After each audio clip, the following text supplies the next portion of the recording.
DG Stéphane Balamwange Congo ya Lumumba Congo La Fachi Beton Tangwe koki yo Tangwango yango yo ekoki Tolanda kango Papa Stéphane Balamwange Oh yeah.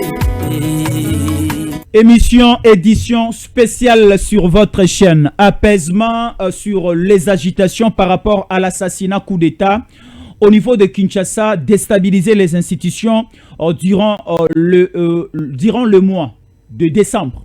La fin de l'année 2025 annonçait une fin tragique et chaotique. Alors, le président Tshisekedi se déplace pour la Serbie. Après la Serbie, le président Tshisekedi annonçait au niveau de la Russie. Directement à partir de la Russie, le président Tshisekedi va s'envoler du côté des États-Unis d'Amérique. Makambunini ezako bongisama. Et du côté de l'adversaire, du côté de l'ennemi de la République, Nini pe ezako bongisama. Dans cette émission, toutes les vérités seront données. Et une révélation aussi de ce qui se passe au niveau de Kigali. Leur planification, parce que cet après-midi, Kagame était devant la presse, mais il a zappé et oublié d'annoncer solennellement la mort d'un certain général d'armée, James Kabarebe.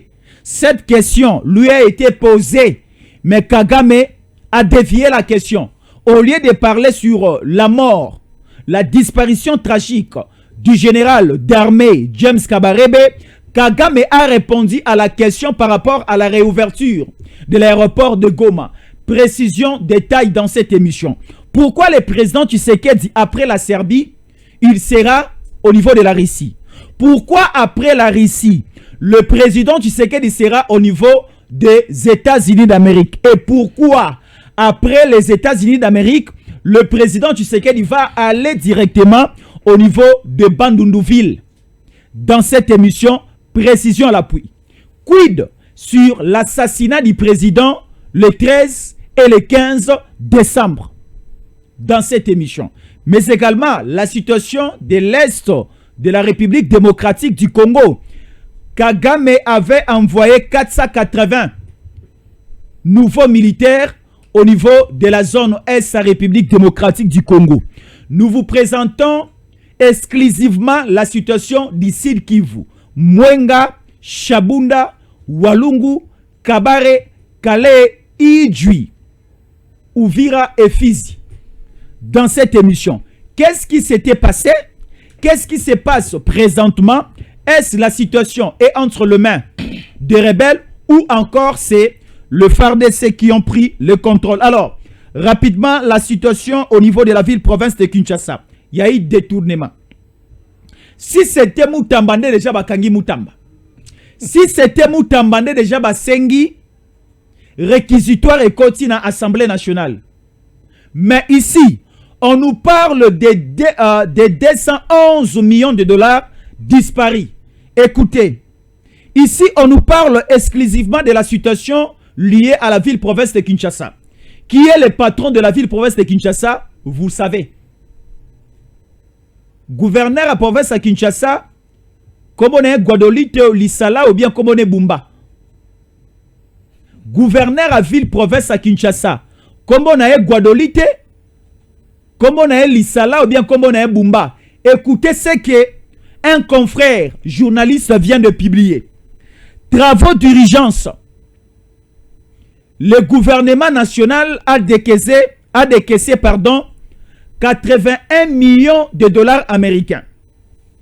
Pour ce qui concerne 3 grandes communes de la ville de Kinshasa, pour l'embellissement de la ville, pour certaines réfections de bâtiments administratifs de la ville de Kinshasa, le gouvernement national a décaissé pour 3 communes de Kinshasa combien? 30 millions de dollars disparus. Le gouvernement national a décaissé pour le projet route en béton au niveau de la ville-province de Kinshasa 60 millions de dollars américains disparus.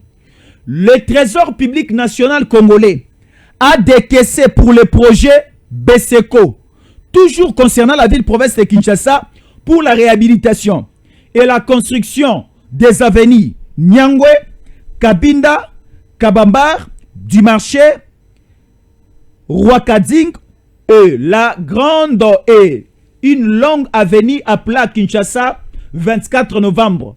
Et bandit à partir, il y a prison centrale. Il y a Makala na commune à Selembao et traversé Selembao Mobimba et traversé commune à Bandal et traversé une partie. Il y a commune, il y a Kassavubu et tout au long, il y a commune à Lingwala. Il y a aussi les boulevards ou encore l'avenue 24 jusqu'au niveau. Il y a boulevard Otorobenga, boulevard du 30 juin. Balembongo na yango. Tronçon, il y a Kobanda. Rond-point Molar, Kinoko Koma, prison à Makala, Misala et Telemi parce que l'entreprise Malta Forest, où est Ghana qui marchait, il y a qu'à réhabiliter, puis à élargir encore les deux autres bandes. Il y a Avenue Oyo, 24 novembre, côté Molar, jusqu'au niveau de la prison. Le grand marché, il y a Selimbao, Misala et Telemi. Bande Kokuna Barakolela, Nanya Ibimbongo.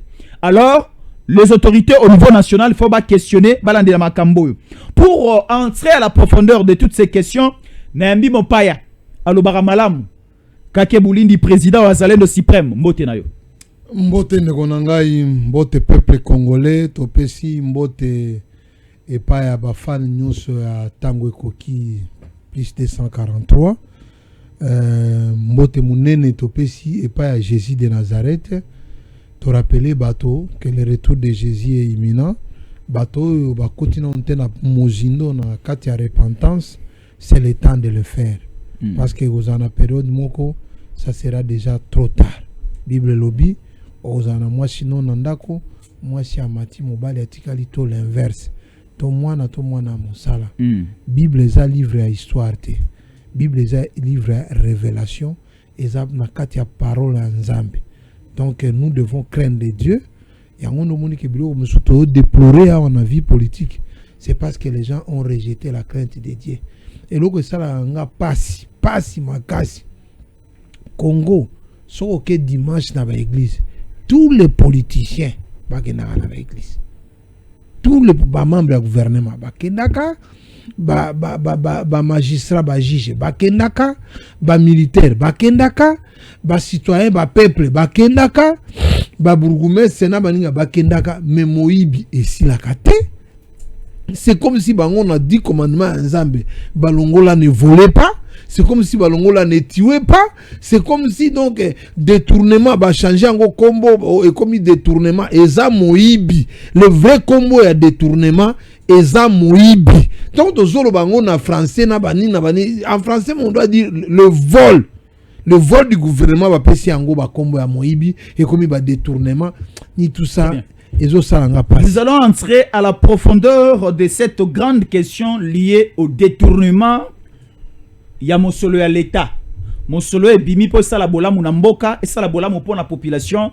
Mais batomo comme il balé misa toba au samana. So que kolimbi sangai. Tozo ko bandana ba bonne nouvelle. Oui, on commence avec ça. Parce que bonne nouvelle les alliés James Kabarebe. Oui, nako bandana. Avant to ko malona ba problème à ba congolais. Kasi on a le bi. Poto banda to kota na mamba détournement na kolukela yango chapitre to bombi yango nanu. To kota d'abord na ba détournement et puis to songi na ba bonne nouvelle.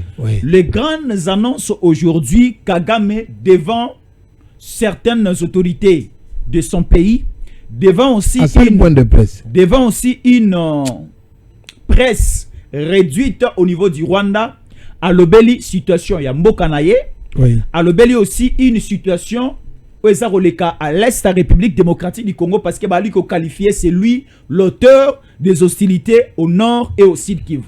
Il a répondu à certaines questions liées à la réouverture, il y a Ozali aéroport, il y a Goma. Il dit ceci, ce qui concerne l'aéroport de Goma, le Rwanda est allié. Mais lui, il ne voit pas l'importance de réouvrir cet aéroport. C'est ce qu'il a dit. Et certaines questions clés liées à l'agression rwandaise, il a aussi répondu. Lorsque Bakomi na question qu'on posait, il y a eu un long moment. Oh, James Kabaré Bazar au monde en tête. Certains médias rwandais ont annoncé qu'il y a un médias en so bakangi yango. Et le directeur des programmes de ces médias rwandais au Banonsa qui dit ouais James Kabarebe qu'est-ce qui se passe concrètement? Non, il y a liboso c'est dire que Kagame est malade. Même tant qu'on va le qu'il soit là au États-Unis qu'on signe, il est déjà annoncé qu'il est malade. Donc est-ce que vraiment le cerveau de Kagame fonctionnera bien? Et le cerveau naïe. Ba honori non bazolo ba keba ma malade mais bazolo ba quand normal. Oui mais va condamner officiellement. Donc mais 10 ans pour honori na ngana ba no moneza muke mais bon azwa ngo kaka. Bon mais Kagame est malade. Toi tu mais bon yo olobi aéroport à Goma est alioté et puis au monique est inexaté. Mais est-ce que vraiment Moutouazan normal aux autres dirigeants, un dirigeant, aux dirigeants peut être professeur à l'université? Tu vois vraiment qu'il y a cohérence dans la pensée. Et tu as lioté et puis tu donnes un point de vue. Au moins que ce n'est pas aussi important. Important dans Mboka na yo na quartier non. Nous sommes dans le banabiso que Fachi Beto Azana est très bon. Fachi Beto Azana est très bon. Parce que Biso ezaki di sologa kozwa 3 filles ya uranium bateka na ba déclencheur toke ko bwa kaka kuna et pas toto zui ba avion oyo moni ba oyeba ke ba oyo na yoga ki na émission na bino moko ba olo ba ono muzalo baki ke nzamba o regretter ye ke na landia ba ko regretter so ba zui kasa RCD zui kasa ezai bula uranium abando baki ba otia ka ba uranium na avion basala ngo na Katanga babando sala na oyo ville Katanga na babenga ngo nini likasi bo babando sa pe na ba masasi ba matière musu bando uta na kuna na Kolwezi donc babando sa ba masasi mo na ba produit ya uranium wana na ba cobalt yo Israël ça c'est mo trop méchant donc soye simbio atana musapi donc infection matiti na motema. Alors, yes, on a boule, Zagaka, Tozwa ta ba fille. Parce que ça, la expérience, on a Bukavu. Oui, musée. Oui, musée. Ok. À Boaka, 2 tonneaux, mais ce qu'on a tonneau, et 3 tonneaux, couteau. Et Zalaka batono, pensa, oh, Zaki na ba iranium te. Et Zeka na ba ma bende na ba explosif, moko na kadi, moko ekoyaka na nani ya Zando Kadutu, ya Bukavu. Et Boma pe bato ebele. Donc, si vous avez abandonné le baneka que bati akabera nuba ki no bwa kana Kigali ba bwa ki mususu ki wapi kuna na ba Kampala esili no sumo ba ko so oya ko yakubumaya yakubumaye mais mabe oya salaka eza ko ba kenzamba ko regretter pour nani akelaka e parce que la conséquence c'est que nzamba ko regretter nani akela mutu te donc c'est ça maintenant ye Kagame sikoyo James akufi ça on ne peut plus discuter. Kagame avant James Safa ya lo ba ke na baba to ya ba militaire ba to ba uniforme mo ya kufi matanga ezate. Omoni ba to ba zoboma na parce que na moni vidéo mo na kouta na bakasika wana 3 camions et l'équipe enza bibembe et l'équipe enza bibembe oko sala matanga te donc atabana no 5 ba kufi oko sala matanga te na Rwanda parce que so sali matanga ezako la kisabato ke bazoboma ba militaire rwandais na Congo. Yango no monike lisolo ya James Kabarebe moya ko betango ezate parce que basi batia atia penza principe loi wana. Mais Kabarebe yakufi na Congo te. Kabarebe ezate oh. Lisolo politique. Papa Kabarebe songi olobi bitumba na Congo c'est Kabarebe. Moi muto la kisaka ba kabila ko nani armée oza nani. C'est ça Kabarebe na ba o nkunda batwara. Yeto bobiso Kabarebe c'est un ami donc au moins na minute tozolo ba Kabarebe akufi matanga ze pa Kabila matanga la muteli boso tu fois zo bankoni na bambabula tie libanda abengi ba master bale les Kabila na Kagame Kabarebe a pire master ya Kabila même temps Kabila zaki na pouvoir là muto abando nommé ba généraux ba nini tout ça ba affectation ba militaire to tito komi na ba konzi la police ba bisenyima na eza Kabarebe na ça Kabarebe ba John Numbi tika ba John Numbi to koma awa na Kinshasa Yo eba ke Kabare bazaka chef d'état-major général à Congo. Bien sûr. Donc en tout cas vraiment et le quoi dans ça ndeko nanga ba congolais balimbisa nga nga na konima jamais musée netiero. Asalaka bien après tango guerre ya RCD ya asalela Congo makasi. Asalela Congo makasi tondimaka yango. Mais ngai koyoka vraiment que obimisi mutu Kigali mwasi naeba noko naeba ndeko naeba ngotu bazana Kigali azape chef d'état-major général en fonction na Kigali otie pe chef d'état-major général pour infecter armée ndenge non. Donc Kabarebe azalaki double bransard général d'armée chef d'état-major général na Rwanda, la même chose aussi du côté à Congo à Kinshasa.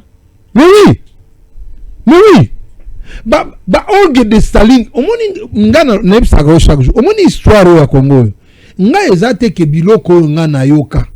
Moi j'ai vécu ba arme ba DSP Mobutu asomba nyonso kendaka Rwanda. Le Rwanda ba bando utiliser ba arme ba komi moté ba komi phase Rwanda zoya ko bundisa ba Congolais nango na RCD. Il y avait aussi une base du côté des Camarades là au nyonso kende pas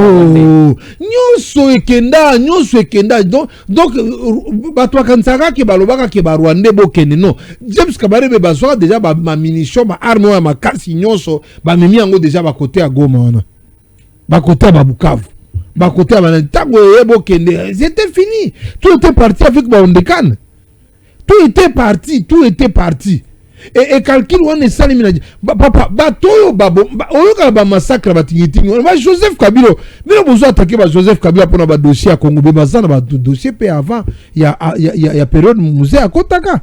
Il y a eu des choses horribles qui se sont passées na dio oya Joseph Kabila na James Kabarebe na mboka oyo ya biso ya Congo mapasa wana na nkunda sima na bango. Alors, olobi awa au sepela kamakasite koyoka ke Musée Kabila ba couronné comme un héros. Yo oza ko sepela makasi Tshisekedi de son vivant azala héros. Mais un héros oza ko baza de eza musée na Tshisekedi.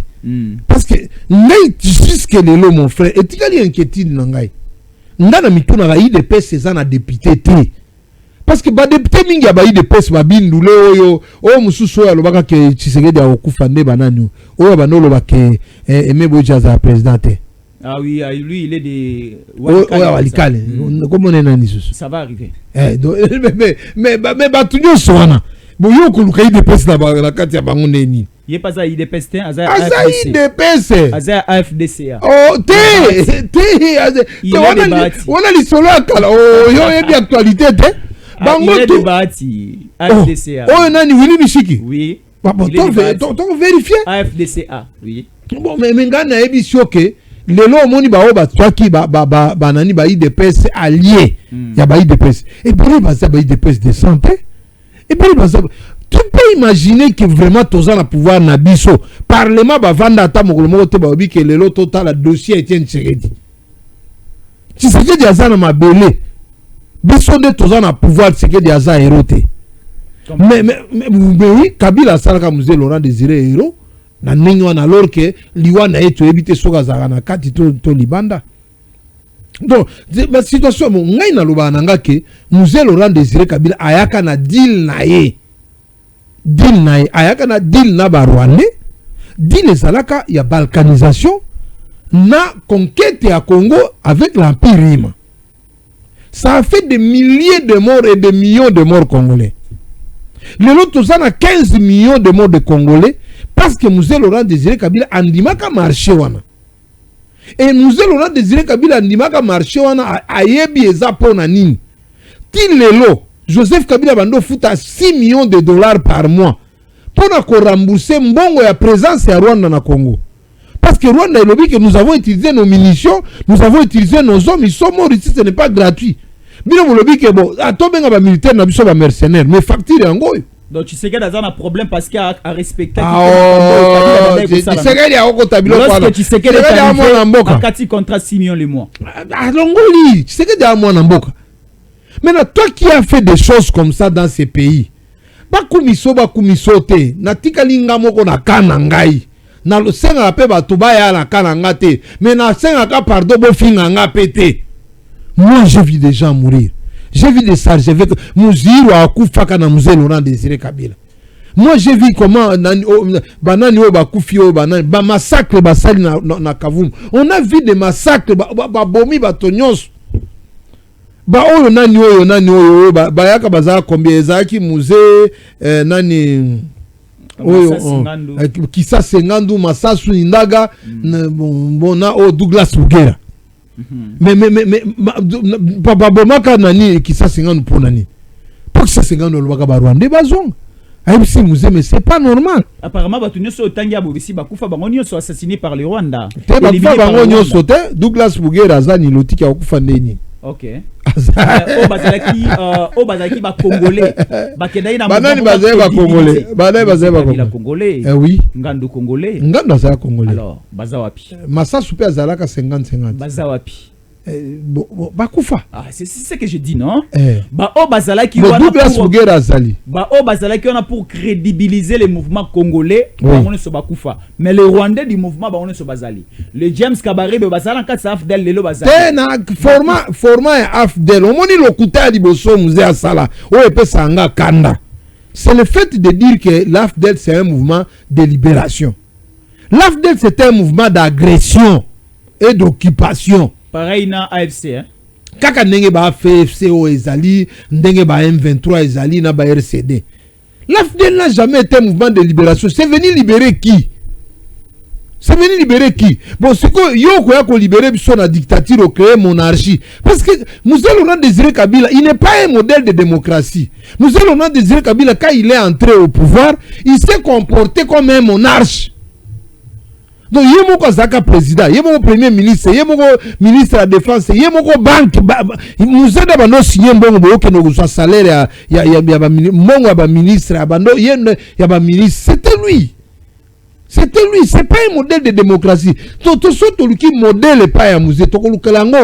Modèle au bato pona musée, et ça modèle au balobi par rapport à Ndenga Lobaka qui n'est jamais trahi le Congo. Mais le Congo peut le trahir sous plusieurs formes.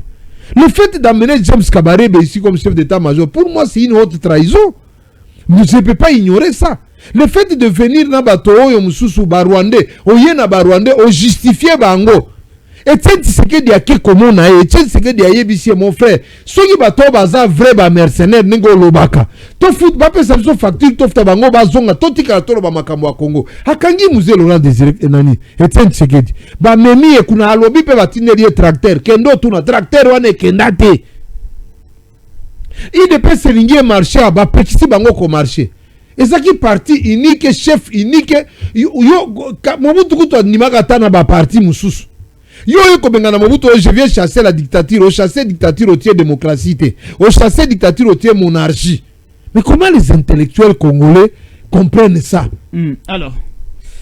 Et si Magnon Soana et Loko et Pesanga Kanda, Oyena Joseph Kabila, Oyem si ma Congolais nyoso que ça c'est mon fils. Mzee Kabila a loba et pas ba Congolais que ça c'est mon fils. Yo mon vidéo en atte. Non, j'ai posé juste la question. Mzee Kabila a présenté biso ba Congolais. Oui, aloba ka ezala. Celui-ci est mon fils. Na mon vidéo aloba c'est son fils, na mon ango. Alors là, il faut accepter. Mon fils, c'est ce qu'il faut que ceux qui fils adoptif, ceux qui fils dès que comme ça tokomi ko Luka. Mais Joseph Kabila soit ka président na identité à moi na ya Joseph, ya Mzee. Mais ba identité na sima na comme yo penzo zo papa na sommet en république. Aux autres, il y a confusion dans mitu à bateau. C'est vrai, Azaki n'a moi cité. Il y a tout temps Azaki, yo mon maman si fa moi si Mzee. Yo tango au moins. Abima la baba chala moi na wa. Eza ba lisolo ezalaka o. To comme ko ka skole lo baba no bomba e nanda komoko oni. Mzee tango abima ka avion na ebite so bando bima a comme un aéroport journaliste atuni papa. Bongo yo première dame azalaka. Mzee ebisho so moi si nanga première dame. Il y a eu sa 40e dame. Dans la réponse, c'est à président. Il nous a laissé dans beaucoup de flou. Les autres ont payé prix pour un moment. Or, Mzee Laurent Désiré Kabila Tangwaya qui liwa ya Mobutu Mindele Baïbaka Ango déjà. Donc, même Soka ya Kate Mobutu a quoi qu'on coupe à Tchèque à côté d'un pouvoir. Alors, merci beaucoup. Le président Tshisekedi, toujours en déplacement pour trouver la solution au niveau de Mboka, République démocratique du Congo. Mais aujourd'hui, il y a déjà un plan pour éliminer les chefs, éliminer les présidents. Cette année 2025, ça a été déjà annoncé comme une année trouble au Kinyerozana Congo. Beaucoup de villes vont tomber, même le régime sera renversé. Ils ont déjà réussi quand même à faire tomber certaines villes au niveau de la partie Est. Alors, annoncer Awa, le mois de décembre, fixer la date. Si pas le 11, si pas le 12, le 13, il faut arriver à faire tourner.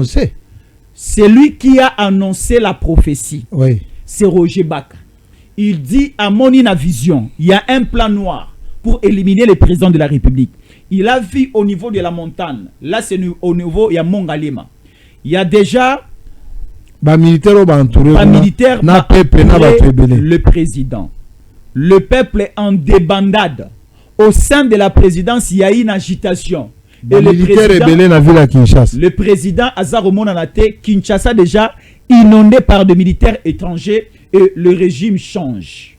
Qu'est-ce qui se passe concrètement? Le président à l'extérieur du pays annoncé au niveau, il y a Russie. Après la Russie, il va aller du côté des États-Unis pour signer un accord. Après les États-Unis, directement à Bandundouville. Ce qui n'a compté la prophétie contre Fachi, contre régime. Nakoko manawiti. Nako baksape ya Roland alo nakati. Nako baksape ya oyo voici l'homme nakati.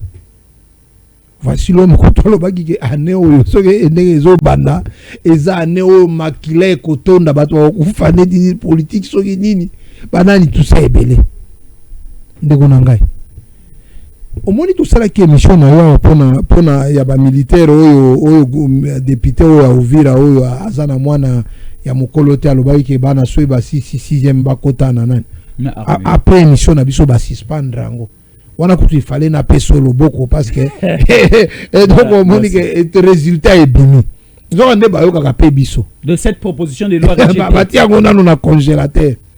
Parce que attaque ezalaki ya makasi. Et nous sommes les seuls ba dénoncer que lokwa. Soki ba député ba koyo kangai ba voter loi contre la prophétie au Congo. Et surtout pour Kinshasa et Lekisi. Au PC prophétie à Mabé. Si une prophétie est simité aux ans à 50 ans, c'est surtout prophétie à chef de l'État. Prophétie politique. Parce que nous avons une prophétie dans la colonie. Nous avons une prophétie James à la colonie. Kagame est malade. Prophétie à Kagame Bimakate. Prophétie à Museveni Bimakate. Prophétie à Kabila Tozela Gango chaque jour. Bobi Miserabisa ta prophétie boko à Kabila et Bimakate. Prophétie à Kaka Bato Bazana pouvoir. Pour vous se retrouver. Tous les prophéties pour vous alerter Bato. Vous nous faites manquer la peine à ma prophétie. Prophétie bimao bon de évoquer élection un candidat moko akokufa mususu akotambola na zoni na zurulante bon to bandi 2025 batu makile ko sopana batu okufa ba territoire nyonso bani bon en 2025 ezokufa yo mona yina nani akufa na Mbujima na kana nani akufina Bumba nani akufina nani batu bakufe bele na Goma Bukavu tika 2025 oyo voilà prophétie bima qui déjà basi bazui de na Goma na Bukavu. Mais mon frère, on me dit que la prophétie si on ne prend pas soin d'encadrer les prophéties, on va intimider les gens. Parce que biso ba auto temps ba prophétie et puis la prophétie aussi on prie ça va changer té. Bon dire la prophétie si on prie. Yo le baka parce que ceux qui est simité à eko le ba on le baki que si on prie. Oh non, il faut président o bi nani type mo bimisa la prophétie pour na za kutu fan na mo na lo bezat. O so président yete na tiele maboko na muni akokufa. J'ai suivi plus de 8 prophéties. Moi si mon père bimaka na badra na moni neti Félix Seketso coup d'état. Non, on doit identifier ces gens-là. Au sein des prophéties, les services de renseignement doivent t'appeler. C'est-à-dire, si un homme dédié à moni prophétie a annoncé. Nga so na moni prophétie na yo na koya kolobango na télévision aponani. on ko bango na télévision. Et puis même la prophétie na yemo ko alobi o dasina lobeli 2 personnes au bazana présidence. Parce que il y a qui ko lukani na télévision. Ça c'est pour intimider le peuple. C'est pour mettre le peuple dans l'alerte. C'est pour mettre le peuple dans l'indisponibilité. Nous toi gars a fête na bonne année très bien. Na fête yo c'est que du 13 à la fin de l'année. Aujourd'hui ça ni biso on doit préparer ma fête.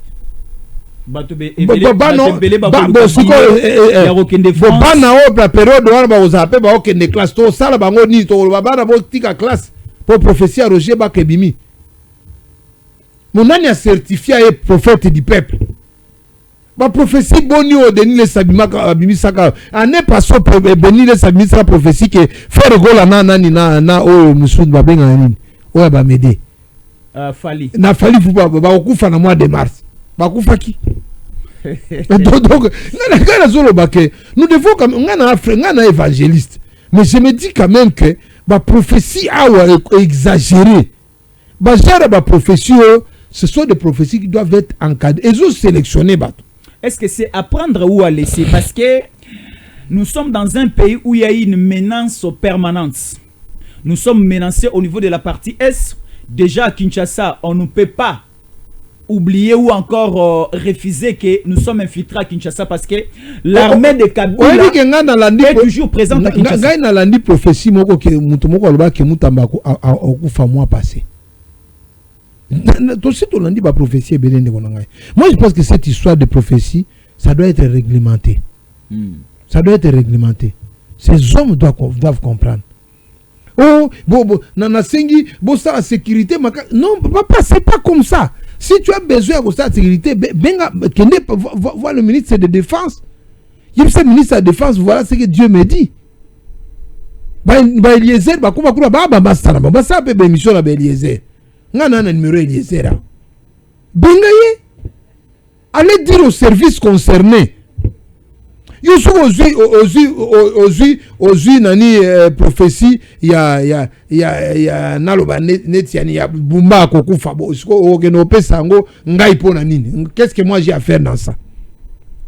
Va dire la bumba ke nzamba ebisenga ke bongisa montema non? Le président Tshisekedi est le symbole de toute la nation. Oui. Le président Tshisekedi représente plus ou moins 120 millions de Congolais. C'est la seule institution individuelle. Bien sûr qu'il faut que cette prophétie soit annoncée en public pour que tout Congolais chrétiens, musulmans et autres basoient un moment de prière et de concentration pour prier pour leur président. C'est important. Yo prophète Moutozoa qui prophétie wana. Na église na yo créé groupe intercession. Dieu n'a pas besoin de tous les Congolais. Donc yo zo calculer au Congo neti il faut Congo mobimba nde Nzamba avant Tumba Sodome et Gomorrhe.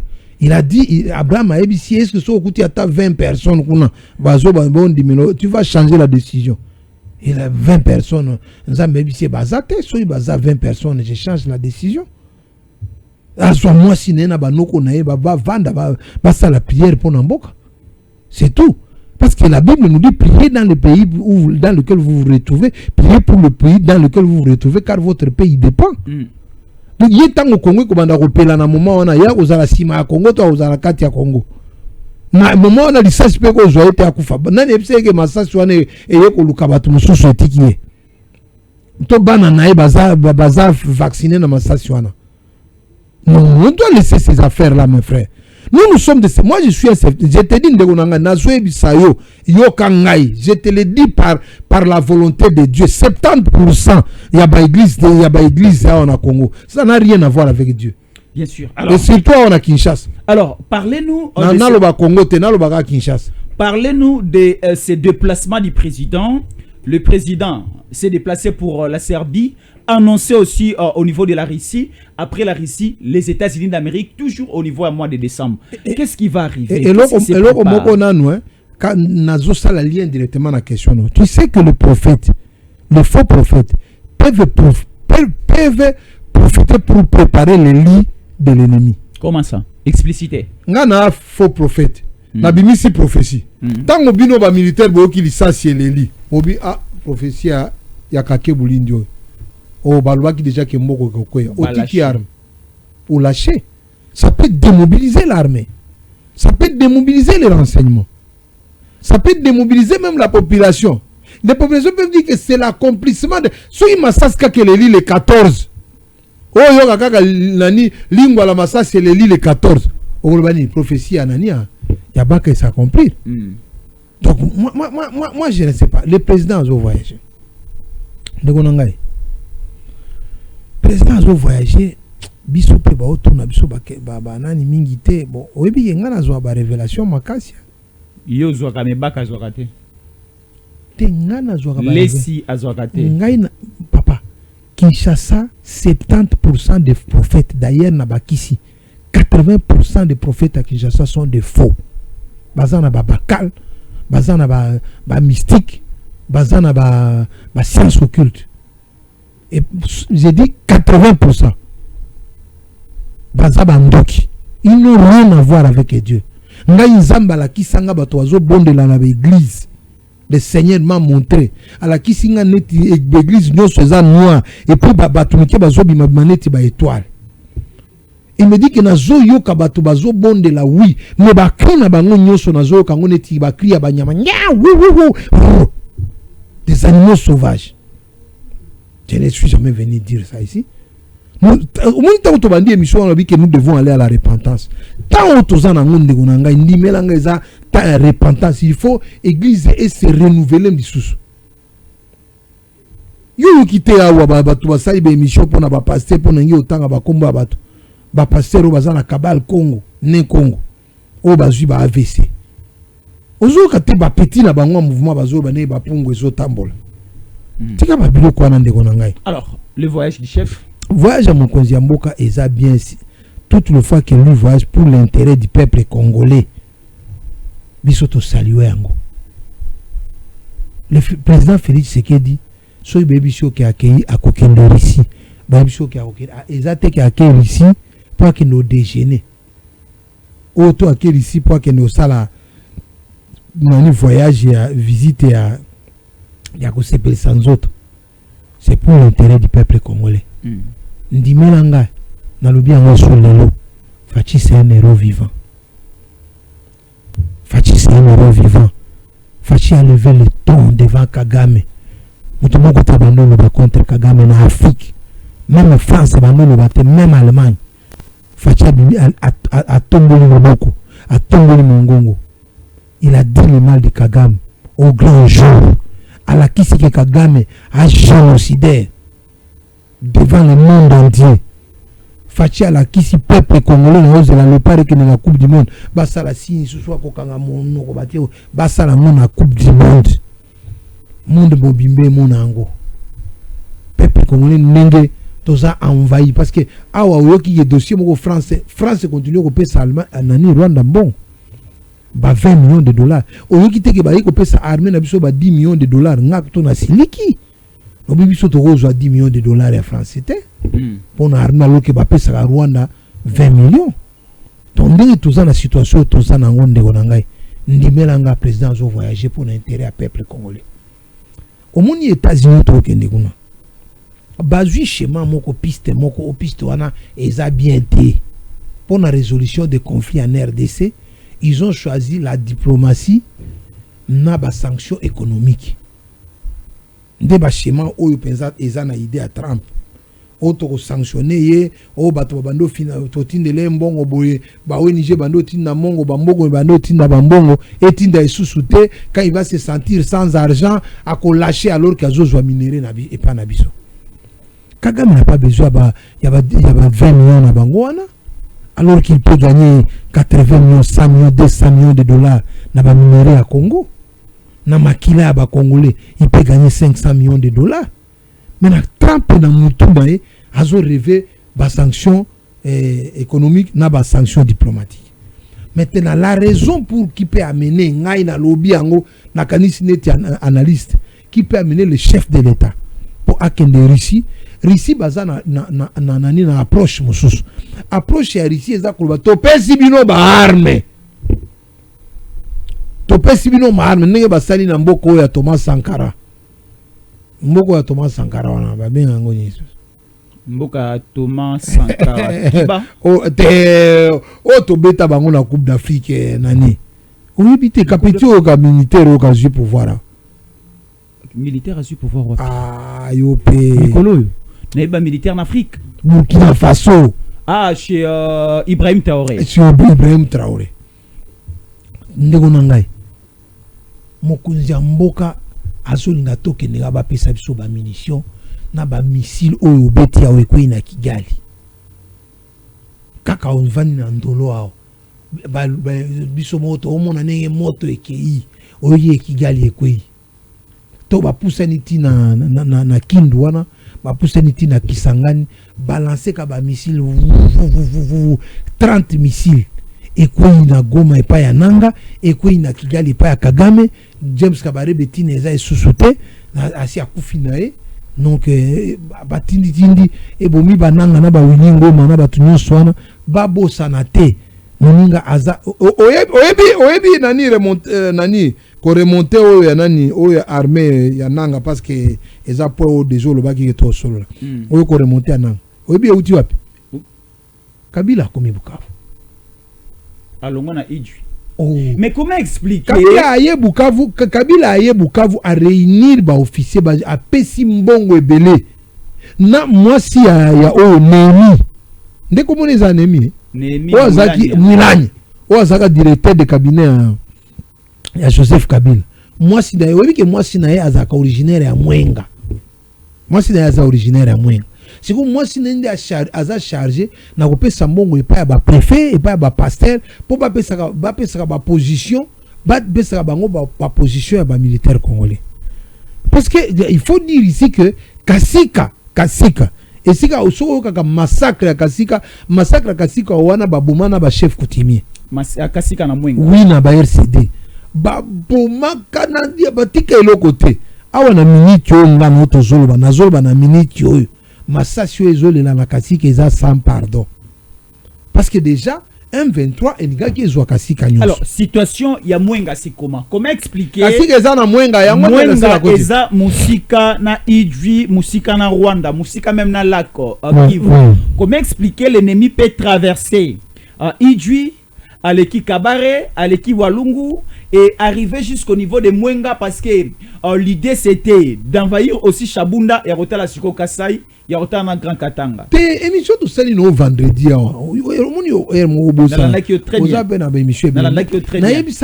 Bachar de combat et Koti Bukavu. Ba camion militaire. Naza ba vidéo na otindelo. Donc ba camion militaire et Koti na moye zate ke Koti Butu ba to azomona ne ba camion ezo mata ezo ta Rwanda. Bachar de combat kotaka ba 21h. Ba ndani Kabila komi Bukavu. Parce que Kabila, omoni Kabila ye abetaka carte na 5 ans. Tango 5 ans a sengi dialogue.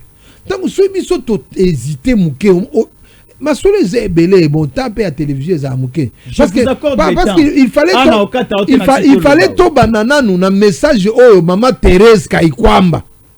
Asa ki la point de la sortie médiatique. Omoni ye alobi pona ba accord n'est violé, n'est pas respecté tout ça. Lobby avant-hier, au ministre Affaires intérieures, ya Rwanda, abimisi communication mususu. Asali avant Kagame, abimisi communication ya lobby te baba ko sabino te accord to sala ki kuna o Kaikwanga asali ba dialogue ba biloko na ye wana ba communication ne wana Kaikwamba akosibino Kaikwamba pe ba expliquer biso pe masolo ngezo tambola ngana lusina lobana ngai boyi na ngate. Dans ces histoires de l'Est, il faut mettre aussi les leaders de l'Est dans na biloko ba dialogue wana. Botia bango. So yibo monike ba leader ba misu po douter na bango benga ngai ko. Ça ne vous coûte rien. Ngako to la osenga bino mbongo te. Ezaka patriotisme. Parce que biloko Kaikwamba alobi kuna biloko oyo nani ministre ya Rwanda alobi ya alobi ke accord omoni to signé wana to yokanaka déjà que avant to banda mise en pratique nango il faut nani ba FDLR nyonso babima FDLR nyonso babima nanu ba Congo e récupérer ba FDLR histoire FDLR wana ndeko na ngai na ebite na kolo bango ndeni Babimanesi. site qui voit FDLR Moroté Azara. Moi, j'ai travaillé dans un programme d'IHR, dans le Bango chaque jour, dans les rapatriements des réfugiés rwandais, entre autres les FDLR. Dans ça, il y a 8 ans, mon frère. Maintenant, je vais na site Kivu, et ça, le mouvement Moko Ebimaka Obabengaka Raia Mutomboki, Ebimaka na Shabunda. Na ba foka Mike Bengana Kaba FDLR. Donc, tant que le mouvement wana ebandaka, c'était pour chasser les FDLR qui ont vu Babano Boma, site Kivusien. Ils ont été chassés. Les FDLR n'ont jamais attaqué les Rwandais. Bon, na minute yoyo, M23 na eza na Nord Kivu. M23 eza na site. Bon, pour nani bazo zo ba FDLR. Pourquoi cette responsabilité on doit la donner au gouvernement? Pour nani bayaka na RCD, pour nani bazo ka FDLR te. Kabila memaka bango R Vital Kamera boya kabana kotsaka ba Rwandais ba kimia 1 ba kimia 2 bani tout ça. Pour nani bazo ka ba FDLR te. Comment la communauté internationale peut se permettre et la biso babilo ko ba FDLR wana? Communauté internationale na période ya Mobutu tozana 94 nde eyibsaka Congo ke bino boko tsa ba FDLR. Pour nini bako yibsa Félix Tshisekedi nda azwa ba responsabilité à FDLR. Mais tela bango kula bazolo ba ono FDLR vous n'avez pas commencé à papa oyebi ke ndenge tozolo ba bango bazolo bakula ke bazo linga basala république babengi yango neni République du Kivu, République fédérale du Congo, du Kivu ou bien du Congo, du Congo babengi yango du Congo, okay. Du Kivu to du Congo. Bon nalo baka du Congo mais basa soit na parti moko. C'est quand on bazo ya la logique na bangwana na ba biloko na bangwana fatia zone di maté. Parce que l'erreur à Liboso, c'est le fait de dire que les États-Unis pensent que les sanctions économiques aussi s'habitent. L'erreur, c'est de penser que la pression, oh non, une décision dans le Conseil des Nations Unies. Papa, si vous combien de décisions dans le Conseil des Nations Unies, ça a changé quoi? Oh non, Allemagne a commandé ça, bango tembongo, oh ni tout ça. Dans la tête, on a ces côtés. Bazo songa bango. Yango nde omoni ke mokonzi yambo. Bon, tant que tozolo bana mwenga. Parce que j'avais parlé de ça. Mwenga et Iju est à côté différent. C'est très loin. Hein? C'est très différent. L'ennemi a côté Iju. Non, non, parce que quand nous regardons la carte, il y a il y a les lacs. Ennemi Aouti Bukavu. Voilà. Bukavu est non loin de Iju. Pour Aouta Bukavu, à côté la Iju. Dans Bukavu, na frontière, na barrière, où babenga Ruzizi 1 na Ruzizi 2. Ruzizi 1 na Ruzizi 2, Félix Tshisekedi a été modernisé Ruzizi 1er. Ce qu'on continue na Ruzizi 1er, on continue malamoko na ville ya Bukavu. Ndesko élément on a eu ça que bakoti si bato na ville ya Bukavu. Si autant bakoti si bango skoyo, Kabila aye sikoyo ba se po ba se réunir, alo ba ke ndenge blocage za kotoyo. Pression il faut faire pour bazwa. Nani bazwa mwenga. Parce que soki bazwi mwenga, je te dis mon frère, mokoloko yoka ke bazwi mwenga. Mwenga bazwi mwenga nyonso. Yeba ke bakomi pembeni ya Fizi. Bakomi pembeni pe ya bakozwa nzela po bakende. Fizi déjà oza likolo ya Uvira. OK. Donc so ozwi déjà Fizi Uvira. Parce que wana eza pembeni ya Minembo. Eza na nzela moko so kati choqué directement Minembo. Parce que pour bakota Shabunda babimi wapi? Babimi Bukavu baleki Walungu. Voilà. Bukavu Walungu Mwenga. Mwenga voilà. On se comprend. Donc siko baza déjà na Kasika. Kasika c'est l'entrée ya Mwenga. Donc baza na 20 km na Mwenga centre. Baza na 20 km na Mwenga centre. Maintenant les grands Mwenga c'est Kamituga. So yoki bakoti Kamituga c'est papa. Donc Kamituga c'est une ville. C'est la grande cité. Il y a oui, il y a Mwenga. Donc, mon cher, au moins parti à Mwenga Tozolo Bana. Oro eza netindindi, Seigneur Jésus. Oro eza netindi. Soko yoka ka ba chinois bakanga ba chinois na ba lengo d'or. Bango tu eza kuna. Ba chinois nyonso o bakanga ka. Eza kuna lengo d'or yango pe lisolo na zebso mbongo. To yeba te kendaka wapi, lengo to yeba te salaka wapi. Donc maintenant, les dangers maintenant là-bas. Eza ke bazwa mwenga mais muto azo renforcer ayena ba mbongo ebele ba millions pour ba corrompre ba pasteur pour ba corrompre ba faiseur d'opinion Papa Korope bango. Et puis c'est ça Joseph Kabila. Maintenant les discours ya moi si anémi. Discours wana ngai kake bulindi akilimali. Papa Fachi Betoza papa na biso. Vital Kamerhe Lwakanigini oza papa na biso ndeko na biso. Na gouvernement eko bima boti ya Murega moko. Murega. Bati ya Barega. Barega baza plus na parti nini? Mwenga Shabunda. Mwenga Shabunda. Parce que discours au moi si anémi azomema eza koloba non biso bakipaka biso na gouvernement te. Or mokonzi ya mboka Félix Antoine Tshisekedi Tshilombo omoni commandant de ville oyo autaki ya policia oyo autaki ko batindi Lubumbashi. Ouais, na la police. Aza Murega. Oh bara place. Oui, Aza Murega. Aza Murega. Tu t'imagines chef de l'État après ça qui ville à Kinshasa et pas à Murega ndé à sécuriser biso. Y compris. Mais si ko bango balobi ki na gouvernement bazoko tata na ki soki vice ministre so ni moko azalaka soto yebi babiloko moko aboy. Soki mokonzi ya mboka akoyo kanga neti mwana nae. Ponga na loba président za na bana nae. Mais nous avons 145 territoires. S'il faut prendre chaque territoire un ministre, c'est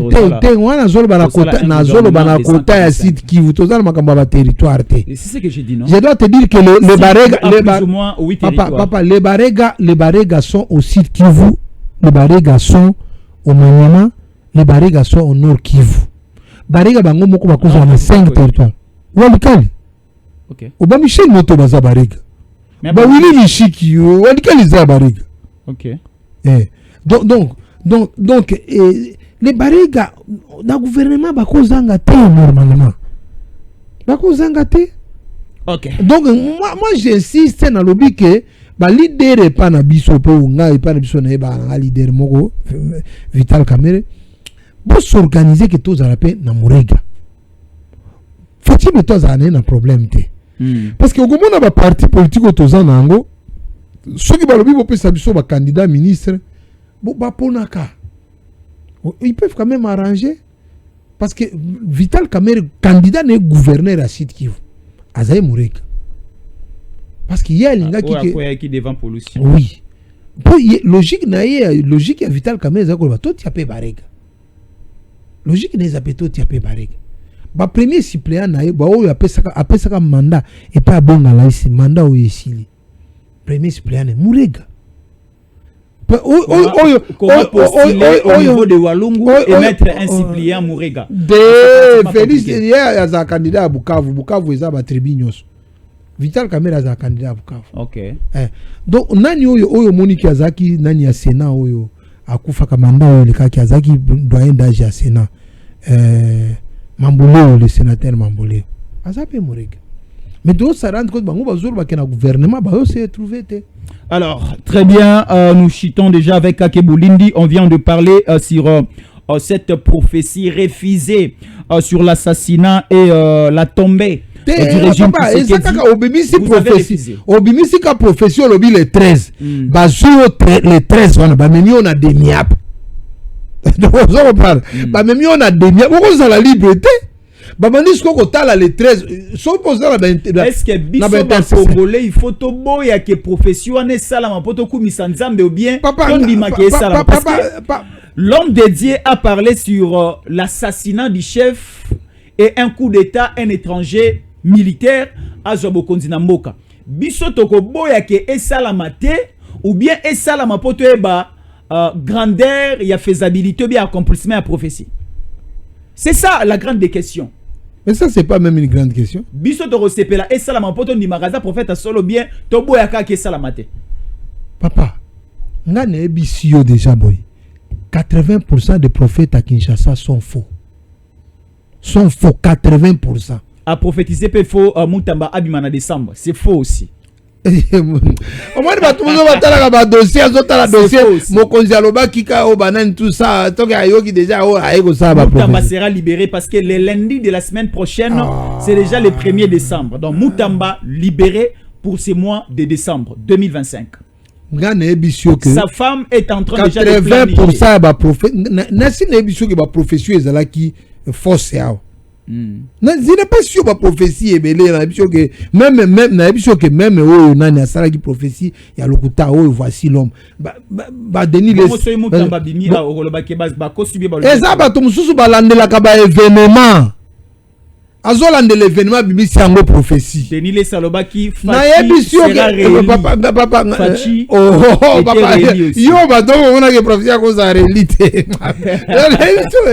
très ba aventure wana ngane yebiso ba pesa biso prophétie à Kagame James Kabarebe akufi nani muto apesa prophétie. Là c'est un autre pays non oh prophète azalaka na pays prophète azala pays te ngane yebisa que prophétie on yebiso Kagame azokufa dans une année etikali 4 mois. Yako tunangango. Etikali 4 mois. Etikali 4 mois. Non, etikali 1 mois non. Nous sommes déjà au mois de novembre, bientôt mois de décembre pour finir l'année 2025. Zela non. Que ça une année mais to zena 2020. Ngamo ko nebiso etikali 4 mois. Nebisa que entre Kagame na ezaki nan Kabarebe. Voilà. Entre Kagame na Museveni moko okufa.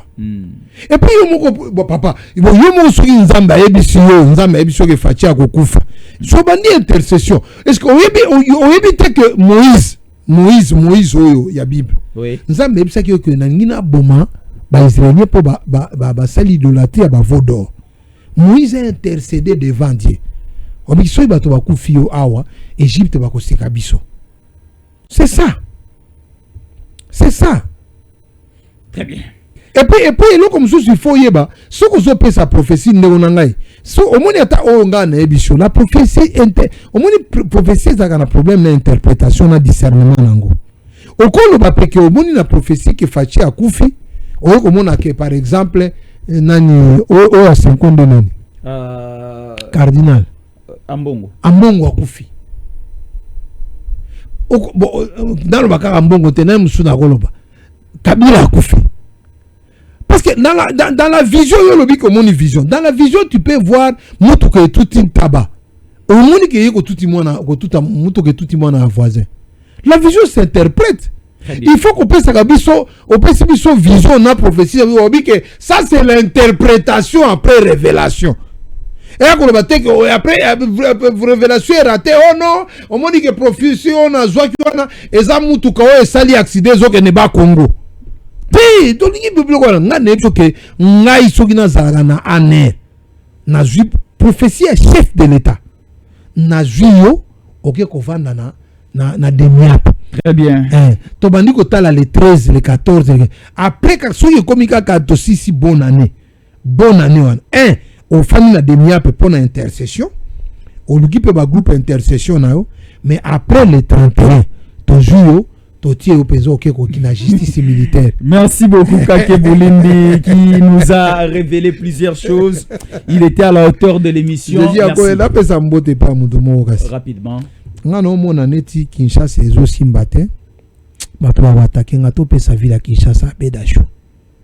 sa ville à Kinshasa na mamboka Bedachur mais un étranger. Étranger. Oui. La carte d'électeur. Je ne pense pas.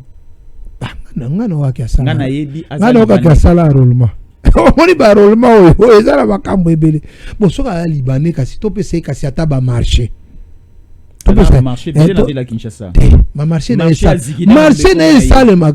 marché na abeda shuso ka zu marché asalaka 200 au contact yango combien 211 millions ya ba marché wana banzele za wapi 3 communes oyo balwaki pona célébrité nini esalemi sango abedasho to pe sango abedasho donc au privatiser au étali propriété na ville à Kinshasa assainissement la ville à Kinshasa ezala le sumosala ya gouverneur de la ville to pe sango entreprise batoto yebaka ba sérieux batoto yebi déjà que ils ont ba investissement na bango na ville à Kinshasa omoni mutu neti abedasho akoyeba ke so ina sali eloko bien te ba kinwa bako bainga et va déranger nga makasi azana parti politique te bo pesier ba marché mais bumba ndenge azo salana aibi ki azana ba appui na ekaka na IDPS azana ba appui na ekati ya union sacrée azana ba appui na tamo suba o senga ba faire retour union swana et puis il faut quand même Gisaru parce qu'il y a zaki ministre na époque wana Il a décaissé beaucoup d'argent dans ce secteur. Quand même, il y a des gens qu'on doit... Bon, et puis dans l'Assemblée nationale, on doit interpeller les nouveaux ministres d'infrastructure. Pas parce que Awanga dans le Bagananga chaque jour. Bon, et que soit, je sais que quelqu'un va me répondre au Komango nanani. Pour nani kabere kakande baloba moibi. Pour nani, c'est ça la question à la tourne. Ça paraît trop mal. Oui. Ça paraît trop mal. Bah 210 millions de dollars. Ça paraît. Et mon organite c'est ça haine contre quelqu'un. 210 millions de dollars. Et ça n'a tracité. Tout le monde dit quelques béton à ville là. Papa. Et puis mon monsieur Tobaki si temps permet. Oyebi mbongo wana babenga kiango neni. C'est des fonds d'urgence pour le projet d'urgence. Yoko ça siko projet d'urgence, yako ça 1 km pendant 2 ans 3 ans. Très bien. Coup de gueule de Kake Boulindi concernant la gestion au niveau de la ville-province à Kinshasa. On se retrouve après ceci. DG Stéphane Balamwange Congo ya Lumumba Congo Tafachi Beton Tangwe Koki yo Tangwango yangoyo Koki Tolanda Kango Papa Stéphane Balamwange oh yeah yeah